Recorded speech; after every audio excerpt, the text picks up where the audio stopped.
Personally, I don't think they do, no. I don't think there's enough knowledge out there about supporting people with dementia and Alzheimer's. I think we need to be getting the word out to the general public in every walk of life to know about dementia, educate people about dementia, because I don't feel they're getting the support that they should have.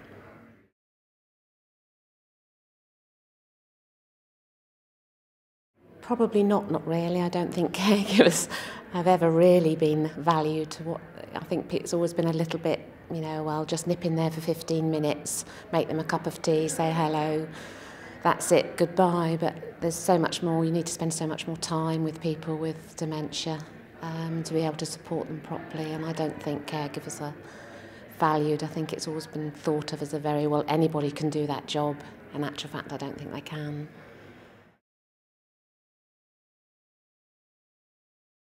Yeah, I worked in a doctor's surgery for 20 years as a healthcare assistant, but my father had Parkinson's disease and I supported my mother to look after him.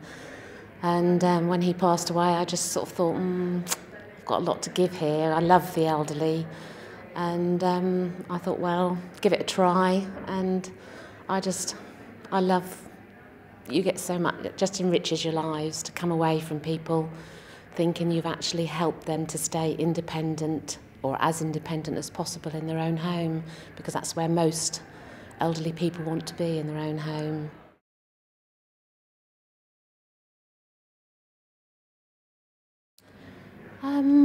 Well, I was very honoured to be asked to come to the meeting, and I think perhaps as people, academics, they perhaps lose sight of what's actually going on in the real world sometimes, and perhaps that they just need to speak to somebody like myself, hopefully, that can actually tell them what it is like, how families are coping or how they're not coping with their loved ones with Alzheimer's or any form of dementia.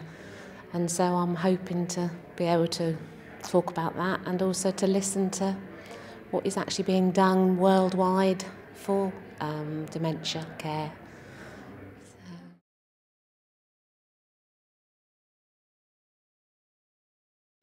Yeah, I think you need to have quite a lot of qualities, really. First of all, you need to be very sensitive to their needs. You need to be very patient and understanding. I think you need to have a lot of passion, which I don't think it's anything you can teach anybody. I think it's naturally in your nature.